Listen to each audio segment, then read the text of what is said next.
All right, everyone, welcome back to another Form Fundamentals video where we're going over basic concepts so that we know what we should be thinking about when we're going through different exercises. So for today, we're going to be going over the squat. Real simple, real straightforward, but to get some of the things that I typically see in our workouts and how we can adjust from there. So off the bat, there's a bunch of different ways that we can stand when we do the squat. We've got close stance, we've got traditional, we've got sumo. So what we're going to be focusing on today is just a traditional squat, where our feet should be, what our shoulders should be doing, what our hips should be doing, and all these things that we should be thinking about when we're going through our squats, where we should be holding our weight and where we should be feeling it. So for the traditional squat, our stance should be about shoulder width apart. Now, with this, our toes should be ever so slightly angled out. This is because if I were to shift my toes to be completely straight forward at this distance, if I were to squat, you can tell that my knees are going to want to naturally bow in.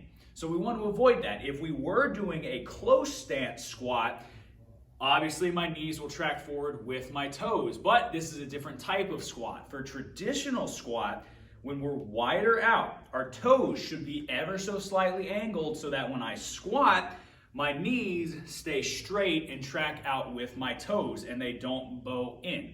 So everyone has a different hip gait. So just feeling it out with your hips, with your abdomen, where is that line to where for me and my shoulders, I can have my toes slightly out and I can sit back and my knees are coming straight with my toes.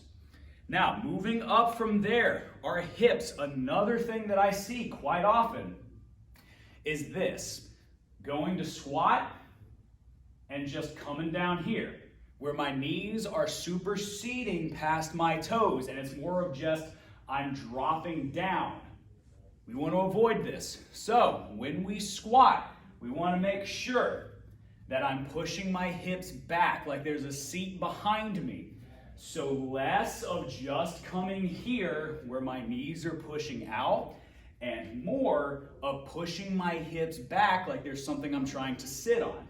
So I'm going to push my hips towards the wall behind me and I'm going to sit back. Now from here we can notice how my knees are more in line with my toes and my hips are back, more flat, and I'm driving up, hips going forward, less knees out, more hips back. Now this whole way, my shoulders, and you can see it from the side a lot better than if I was to face you front on. With my shoulders, especially if I've got dumbbells, watch my shoulders. If I've got my weight at my side, let's just say for example, what I don't want is this, because then I'm going to want to pull forward and it's going to be a lot harder for me to sit my hips back. Now what I want is we have our weight and watch my shoulders. I'm rolling back. So my shoulders are now locked back in place. So when I squat, all that weight is nice and situated. My back is nice and straight and I'm driving up with it. So the key points for the squat that we want to think about is our foot position, toe position, making sure that our hips are pushing back and we aren't just dropping down where our knees are jutting forward.